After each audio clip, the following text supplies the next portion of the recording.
What is up YouTube, James Baek here, welcome back to another episode of VGC 2018 Baek Battles. Today we're using the team that Jeremy and Ashton used to win North American Internet. So we have the Drifblim, Tapu Metagross, Amoonguss, Landisfarne, and Rotom. Let's get started. I really hope that there's no internet issues, because I know I was having some earlier because there was a huge lightning storm earlier, which kind of just affected my internet and pretty much the area in general. I know a lot of people had internet issues, but it looks like we're not having any issues. Right now we got Sepharnic from Illinois with the team of Whimsicott, Xurkitree, Incineroar, Charizard, Landisfarne, and Tapu Fini. Should be interesting. Yeah. So what do I want to go here is my question. I think I'm forced to bring Drifblim Tapu because it's probably my best answer to my opponent's team. So I think I'll bring the Drifblim Tapu. I think it's really solid here in the... I think it's solid here, and I'm kind of forced to bring it because of the fact that I do need Rain Dance for the Charizard. Moongus doesn't really look that tempting. Landorus doesn't really look that tempting. I mean, Landorus actually looks tempting. Yeah, Landorus looks tempting. Metagross doesn't really look that tempting to me because the only thing it can really do is maybe Stomping Tantrum, which, you know, does hurt my opponent's team, but I'm not sure if that's worth it because I could bring Landorus probably for Intimidate coverage. And I do like Rotom in the back. Yeah, I might not need my Metagross in this matchup, and I think I'm okay with that. So we'll go with these four. Yeah, so I believe this is Nick Sepharnic we're playing. He did qualify for Worlds this year, uses Xurkitree a lot. I remember playing him a few times during my streams. By the way, if you haven't checked out my streams, highly recommend go check him out down below in the description. And today was a crazy stream. We had Octillery with Water Bubble, and it was probably one of the most fun things I've used on stream in a long time. But I don't remember if there was an Endeavor Whimsicott on the... like he used in the past. He might have, so gotta be a little bit cautious of that. We're gonna see the Whimsicott Xurkitree lead here, which, you know, I'm okay with because I could pretty much just Tailwind and Psychic the Xurkitree. Not sure if the Fini will come out for the Whimsicott. I think that'd be fine, but I think you want to maybe not allow Tailwind to be set up here. I don't know, there are a bunch of things. I think I'm fine even if you decide to go the Tapu Fini here, so I think I'm just gonna go for the Tailwind right here and just throw off a Psychic. You would have to be Timid Xurkitree to outspeed my Tapu Lele. Let's find out if you are. I guess worst case is if you have the Taunt, you go for Taunt and Drifblim, and you have Gigavolt Havoc, and you outspeed my Lele.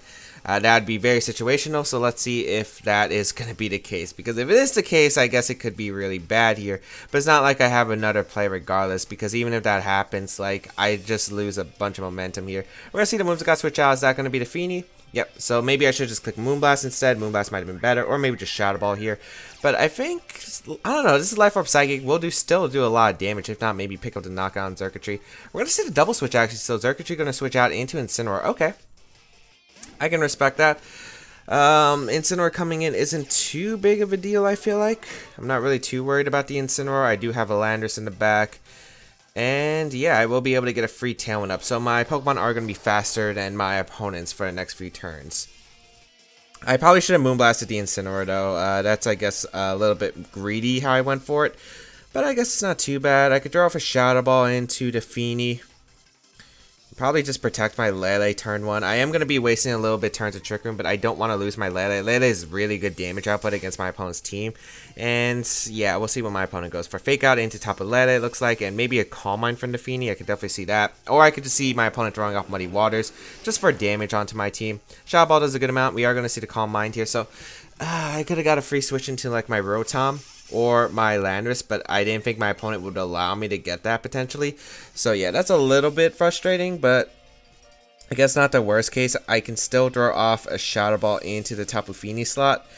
And my opponent doesn't have a good switch into Landorus though once it comes in. So I'm thinking of maybe just Moonblasting the Fini to put in Earthquake range, because it should put in Earthquake range. And I think I'm just going to Shadow Ball the Drifblim slot. You know what? I'm going to do that because I feel like that should put it in range of my my Landorus' Earthquake. But we're going to see Fini Protect here just to stall out a turn of Tailwind. Going to get a little bit of chip damage onto the Incineroar. Again, just trying to put in Earthquake range. Lower special defense doesn't matter since I didn't double it. As let's see what the Incineroar goes here. Maybe a Flare Blitz or a Knockoff. We're going to see that Knockoff come out into the Tapu Lele slot. Looks like my opponent's going to try to get a double knockout in the future. Maybe with a knockoff Muddy Water, which I don't know if will knock out my Drifblim, but we'll find out here. I will go for the Moonblast and Shadow Ball though. At this point, the game is focusing on just getting the damage on Feeny to sweep with Earthquake potentially.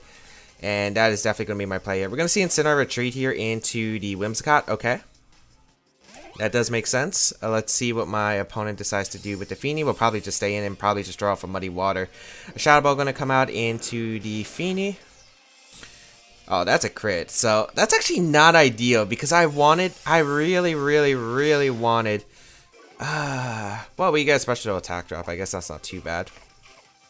But what I really wanted was to be able to just put this Feeny in Earthquake range. Now I'm going to have to actually go for Tectonic Rage, re-dodge a Muddy Water, which I don't feel like is that important for me, realistically. We're going to see the Muddy Water come out in a Drifblim. Really doesn't do much. I think I want to just go for the Tailwind here. And I do want to bring Whimsicott's Focus Sash potentially, so I think just Moonblasting here. We're going to see the Encore come out into my Drifblim. If we can get the knockout into the Whimsicott slot, I'm actually pretty happy about that because then my Lander should be able to outspeed everything on my opponent's team. So let's see here. We'll be able to get a Shadow Ball. We do connect with the Whimsicott, which is good. Get a special defense drop. Again, not really mattering too much since I doubled it, and Moonblast would have probably knocked out the Whimsicott anyway, I would assume. Modest Moonblast. Does knock out the Whimsicott here. As let's see what Feeny is going to go for, as it's going to be a Calm Mind again. So, again, not really too worried about that. I do have my Rotom Heat as well as Landorus combination in the back, and, you know, just a bit more damage on my opponent's team should just be able to secure it. So, let's see what my opponent's going to bring out. Probably that Xurkitree, I would assume. But the problem is I can't switch in anything for free. I can get Shadow Ball damage off, which is nice. As Incineroar is actually going to come in. Okay, it's Incineroar coming in, not the... okay, it's Incineroar coming in, not the... Which is pretty good, because if I just chip the Feeny, once again, I'm in a pretty prime position. So I'll go for the... yeah, I'm forced to lock in the Shadow Ball, that's fine. I think I just double up the Feeny here. I don't care if Lele gets faked out. I'm pretty sure it's going to be Knock Muddy Water. Feeny going to protect, actually. Okay. Is it going to be a knockoff? Because I think that's fine trade for me still. I really don't mind these trades, even if I'm losing them. Because, again, I'm trying to put myself in the best position to set up my late game Landorus in the back. So, knockoff into that slot, no big deal. I can go for the Shadow Ball, and I can go for the Moonblast into the Feeny slot. Again, weaken it for the Earthquake. And yeah, we'll see how this goes down the final turn. And I'm pretty sure that little bit of Shadow Ball damage actually does put Incineroar guaranteed into Earthquake range, but I can't exactly say for certain. I also don't know if that's gonna just an Assault Vest or just a Berry Incineroar with like a lot of special defense. I really can't tell at this point. Maybe I should have Shadow Ball the Incineroar because we could see the switch here, but it looks like we're not going to see the switch. So Shadow Ball going to come out into the Feeny. And Moonblast also going to come out, target this Feeny, and put it in range of Earthquake, which is really good here. So we do get a bunch of damage off. We're going to see the Muddy Water come out into my squad. Yep. Which is fine here. So Tapu Lele plus my Drifblim goes down, but that is fine. U-turn actually going to come out into any one of my targets. I guess since you don't risk Xurkitree taking too much damage here, I guess. I will bring out my Landorus here, as well as my Rotom. I think one of these Pokemon protect. Actually, yeah, I think one of these Pokemon protect, and maybe Incineroar goes for U-turn or something. I think the best play is actually just to double protect here, because I want to scout out for maybe Feeny's potential protect here, because I don't want to knock out the Incin guaranteed. I think we're going to see Feeny protect, and I think Incineroar either hard switches out into Xurkitree, which I feel like U-turn would be more likely here, but we'll see. At this rate, my opponent's not in the best position, so I really want to scout out for the Feeny's protect, because I do feel like a Feeny protect is coming. So we'll double protect with both. Let's see if the Feeny decides to protect, or if it just goes on the offense. Yeah, we're going to see Feeny protect here. Nice. So going to be able to capitalize off the Feeny. U-turn going to come out, target down my Landorus. That's fine. As I said before, now I can just go for an Earthquake, and I basically get a double knockout here. There's not much my opponent can really do about it. So I'll just go for the Thunderbolt and an Earthquake. Is Feeny gonna attempt to get the double? It does get it, which is a little bit unfortunate, but you know what? Still not the end of the world. Next turn, Circuitry comes in, and I guess I can play some mind games. One, we don't know if it has HP Ice. I think that's the main out we're looking for in our opponent here. As oh wait, Incineroar actually survives that. Wow, the Shadow Ball wasn't enough. I really thought it would be. Ah, that's unfortunate. As we'll Thunderbolt into the Feeny slot, as we're going to see the U-turn. Okay, Incineroar Living's actually a little bit big. That is a little bit big. We're going to see the switch out here, probably out into the Circuitry.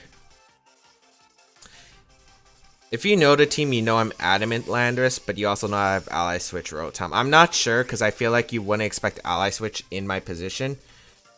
I feel like I am going to attempt to just to Earthquake here and actually just go for the Ally Switch. Because I feel like, I don't know if you switch in Incineroar, because I don't feel like you do at this point of the game.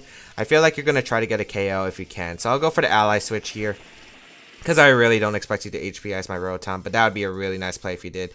Hidden Power Ice, it is timid, does target the Rotom, so I'm able to get an Adamant Earthquake off. This is why Ally Switch is a dumb move, but in this position it will work out because my opponent, too occupied about the Landorus, probably thought I wouldn't outspeed the Circuitry, but yeah, because I know he runs HP Ice Circuitry a lot, and I know they run timid, so yeah, I thought maybe my opponent would think I would just think my Landorus was faster, but no, I make it safe because it's really unlikely you go for the HP Ice into Rotom, and that should be a good game right there because of the fact now Incineroar comes out, and now I'll be able to just click Thunderbolt and Earthquake, I guess, and be able to seal it up. So I did get, you know, decently lucky in this game, but I felt like I really didn't need the luck, as I said before. I think I could have just won with the late game Landorus and Rotom.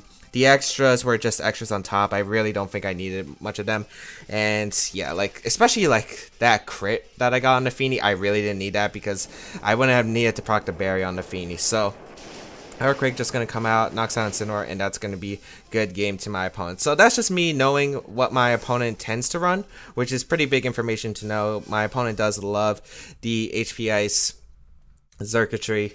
I know that for a fact. And yeah, able to pick up a win there, which is really nice for our first game of today's episode. I don't remember if he carried sub. Maybe sub could have been an interesting play there.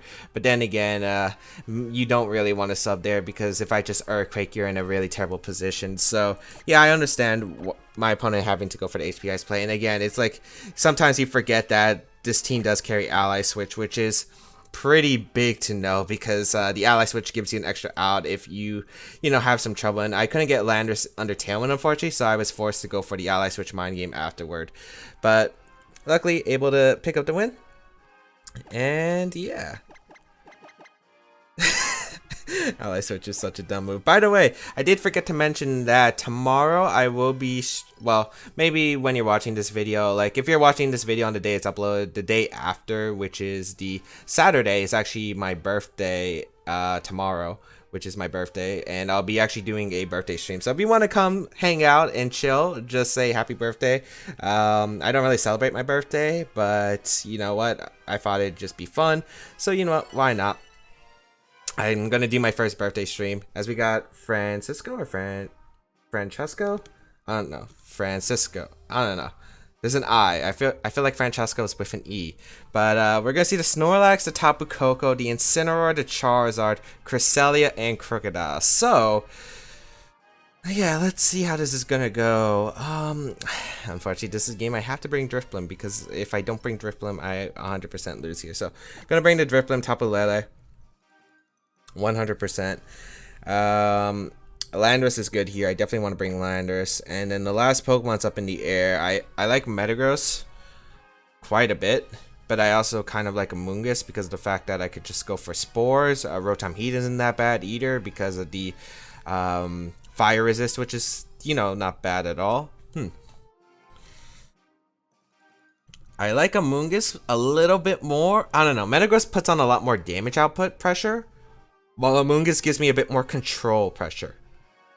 And if my opponent ever gets Trick Room up, which I'm not going to let my opponent do for free, obviously, but if my opponent ever gets that Trick Room up, I feel like Amoonguss is the play of choice that I need to get the Spores off. So we'll go with the Amoonguss in the back, because I feel like I do need to be able to sport a Krookodile at one point because I feel like that could be pretty big. Of course, this is going to be a little bit scary since my damage output against Krookodile is going to be pretty poor in this game. But I feel like controlling Krookodile, if it ever gets that Trick Room up, is more important right here than Metagross, which is more solid. As we're going to see the Krookodile plus Krookodile here. We're going to see who's faster between my Tapu Lele and my Drifblim here. And let's see. Okay, I'm faster, which is good to know. I could just go for the Will-O-Wisp and the Krookodile and go for a taunt into Krookodile, which I like very much because if I get rid of the Krookodile, I'm in a good spot. I am a little bit worried about maybe a Helping Hand Tectonic Rage, but I feel like if that does happen, Lele goes down, but that's not too bad for me, I guess. I'll go for the Will-O-Wisp, and I think Taunt, although Icy Winds could come out here, I think just taunting is a safe play. Because even if you Icy Wind, I can Tailwind the following turn. Really what I want to do is get rid of this Krookodile. Krookodile is a big threat, but the problem is, this is a problem with Drifblim and facing down Krookodile with this team is because of the fact that, you know, Drifblim oh. Okay, this is payback for the last game. I'm going to go for the Will-O-Wisp into the Krookodile. And my opponent is... Okay, that was actually turn 1. Okay, I'm going to go for the Crunch actually into the Drifblim instead. Okay, we survived that actually, which is really nice. Okay, again, I'm not really. The question is, do you actually do it again? I mean, I could just Shadow Ball Moonblast at Krookodile, which I'm kind of liking because the damage output against Krookodile, as I said before, is pretty helpful in this game. I really don't know if you're going to Tectonic Rage or not, but I think I'm going to Shadow Ball. I don't think you would Ally Switch again, but just in case you do, I feel like this is a safe play. I catch the Krookodile, but right here, I think Shadow Ball plus Moonblast is a fine play. That's a bit payback, but I guess it's not the worst case since I didn't actually lose my Drifblim turn 1. So let's see here. We're going to see Krookodile actually withdraw, so I didn't want a Will-O-Wisp there, which is good. Snorlax is going to come out.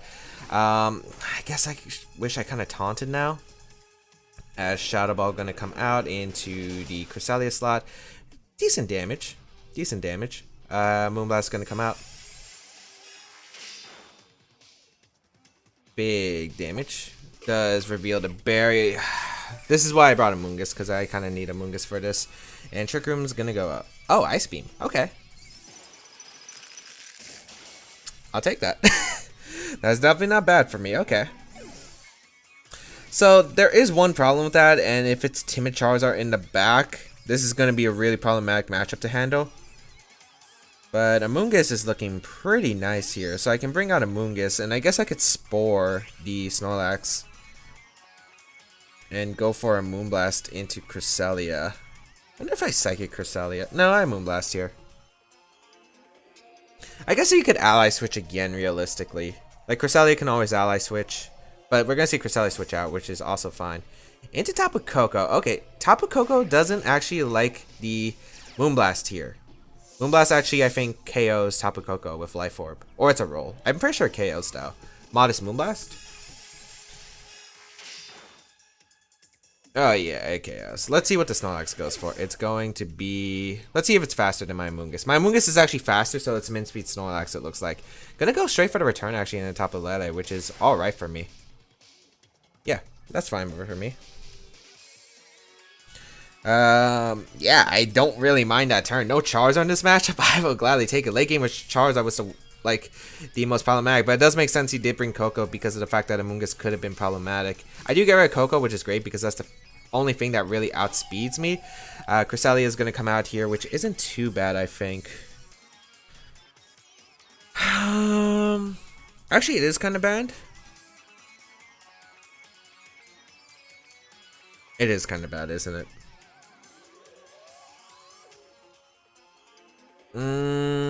There are multiple options my opponent has. There's the Spore. I mean, there's the Trick Room option. There's the Trick Room.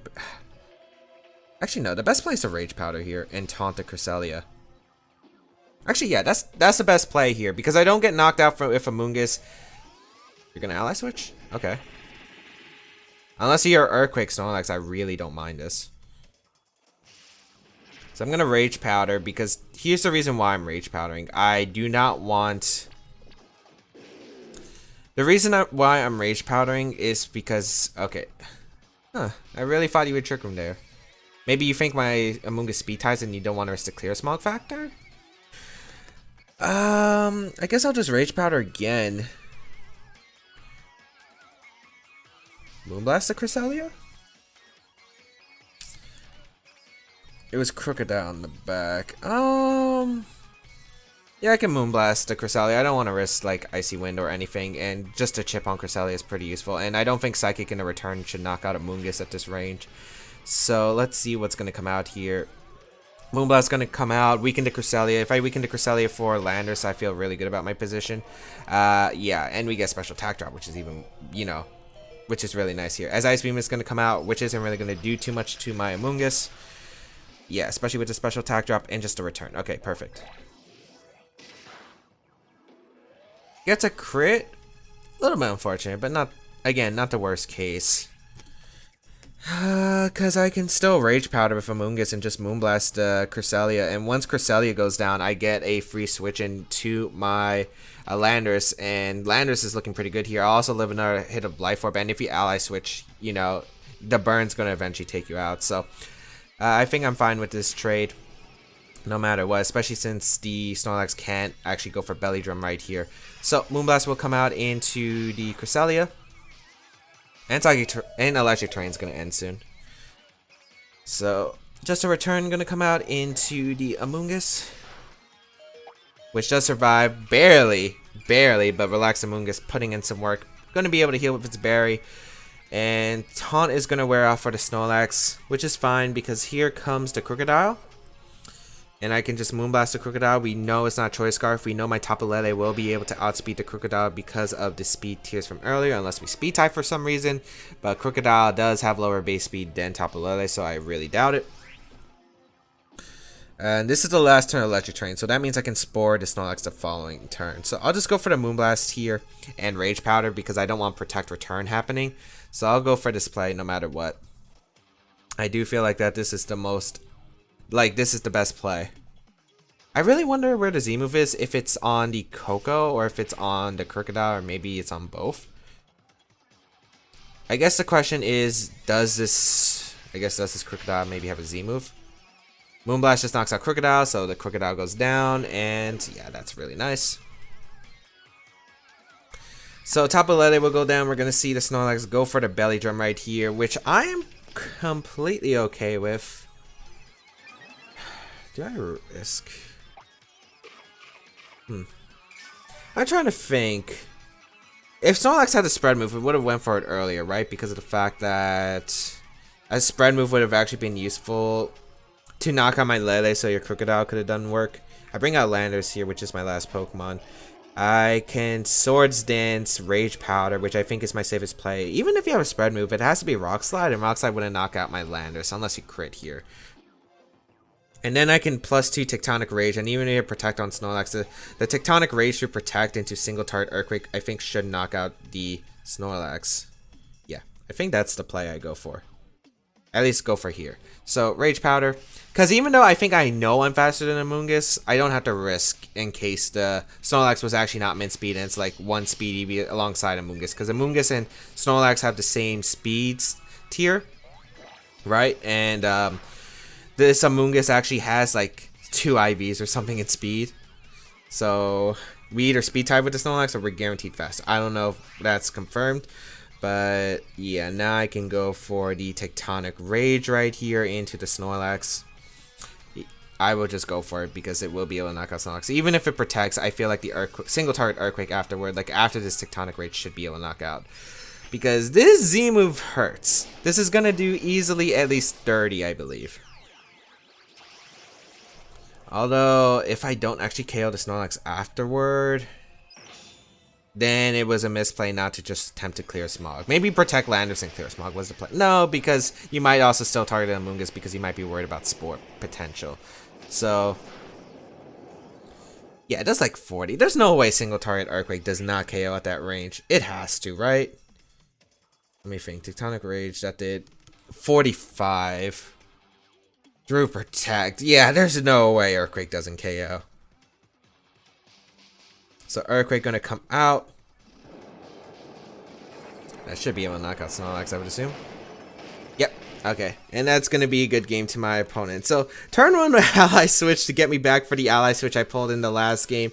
But, like, what was good is my opponent wasn't able to actually pick up a knockout. Drifblim, being so bulky because of its massive HP stat, was able to survive the crunch, which was pretty big. It was able to allow me to get Shadow Ball damage into Krookodile, as well as threats into Krookodile with Will-O-Wisp, which ended up hard switching out. I think the Snorlax wanted to catch the Will-O-Wisp potentially, or maybe my opponent didn't assume I was going to go for Will-O-Wisp into that slot to not play the ally switch mind game. So I do understand it, because if Snorlax gets burned, I don't think it's even the worst case for my opponent if Will-O-Wisp connects with your Snorlax, because that means you can't get spored from my Amoonguss, which actually might be beneficial to you. But overall, the game was just, I guess it was just prevent Trick Room from going up. Once I saw the Snorlax next to Krookodile, I'm like, oh, I can't let Trick Room go up. I can let you ally switch. I can let you do anything. Moongus will prevent your Snorlax from setting up outside of Trick Room, it looked like, and it was able to do that. So all I had to do was weaken the Krookodile, prevent it from really getting that Trick Room up. And yeah, just, it was very effective there. But I guess there was a one turn my opponent could have trickered, but maybe just expected me just to go for the taunt into the Krookodile that turn. But overall, it was Snorlax couldn't belly drum at that point, because I think I taunted it the previous turn. So, you know, at least I have a few turns that I can work.